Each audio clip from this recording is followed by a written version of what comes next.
પણ આમ વિદાય કોઈ અંત નથી, એક શરૂઆત છે. આપણા શ્રેષ્ઠ જીવનની હજી શરૂઆત છે. આપણે જે શાળા જીવનમાં જે ઘડતર થયું આપણું, એને દુનિયા સામે કઈ રીતે મૂકી શકીએ એની એક હરીફાઈનો અહીં શરૂઆત છે. પહેલાંના સમયમાં વિદ્યાર્થીઓ જે ગુરુકુળમાં ભણતા ત્યારે ગુરુના ઘરે રહી અને 12 વર્ષ એમનું શિક્ષણ પૂર્ણ કરતા અને એમાંથી એમનું જીવન કેવી રીતના જીવવું, એમને દુનિયા સાથે વ્યવહાર કેવી રીતના કરવો, એ ગુરુ જોડેથી જ્ઞાન લઈ અને પછી ગુરુ એમને દીક્ષા આપતા એ દિવસે, અને વિદ્યાર્થીઓ પણ એમને ભેટ આપી અને તેથી એમના ગૃહસ્થ જીવનની શરૂઆત કરતા. અને એમાં એમના ગૃહસ્થ જીવનમાં સંસારમાં જે મુસીબતો આવે તે એમનું નિવારણ કઈ રીતના કરવું, એ આપણા ગુરુ દ્વારા મળેલું જ્ઞાન એમના જીવનમાં ખૂબ ઉપયોગી આવતું.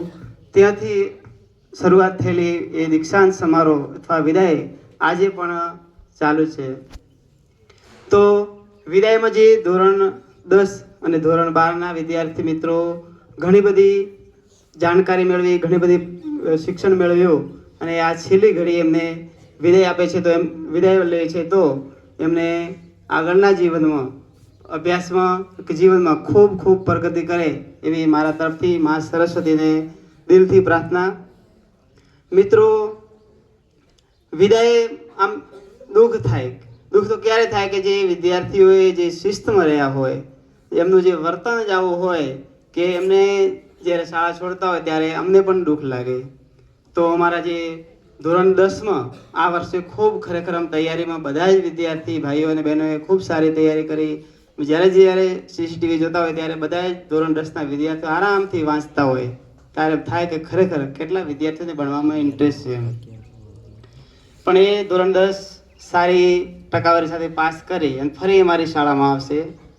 પણ અમારા જે ધોરણ 12ના વિદ્યાર્થી ભાઈઓ અને બહેનો છે એમને વિદાય આપતા ખરેખર અમારું આમ હૈયું ભરાઈ જાય કે એમણે આ વખતે હું વર્ગ શિક્ષક તો ધોરણ 12માં, પણ ખરેખર અમારા જે દરેક ભાઈઓ અને બહેનો જે શિસ્ત અને શાંતિ રાખી છે ને એ બદલ હું એમનો આભારી છું, એમનો ઋણી છું ખરેખર ગુરુ તરીકે. કે એમની હાજરી હોય તો 100% પર ડે ડેલી એમને કોઈને કહેવું જ ન પડે, 100% હાજરી. અને અમે હરીફાઈ રાખી હતી કે જ્યારે 100% હાજરી છે ત્યારે 3 તાળીનું માન આપીશું આપણે. તો દરરોજ અમારે ક્લાસમાં 3 તાળી પડે જ.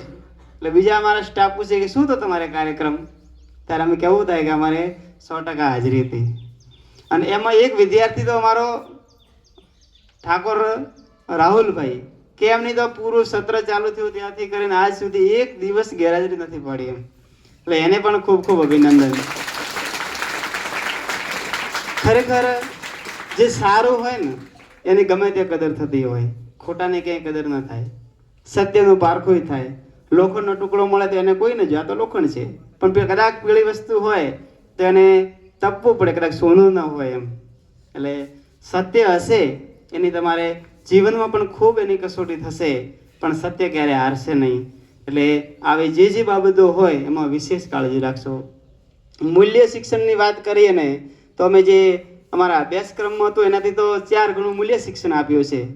અને એટલું જ જીવનમાં ખાલી તમે યાદ રાખશો ને તો તમારી પરિવારમાં તો શું પણ આખા ગામમાં ને દેશમાં તમારી વાહવાહી થતી હશે એમ. એટલે ડગલે ને પગલે મૂલ્ય શિક્ષણની જે બાબતો છે એ જીવનમાં ખૂબ ઉતારજો.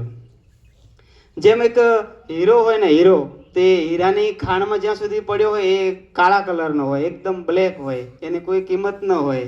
પણ એ જો સારા કારીગરને હાથમાં પડી જાય ને તેને એવા પેલ મારે, એવા એનો ઘાટ ઘડે કે એ જ હીરાનું મૂલ્ય કરોડોમાં ને અબજોમાં થતું હોય.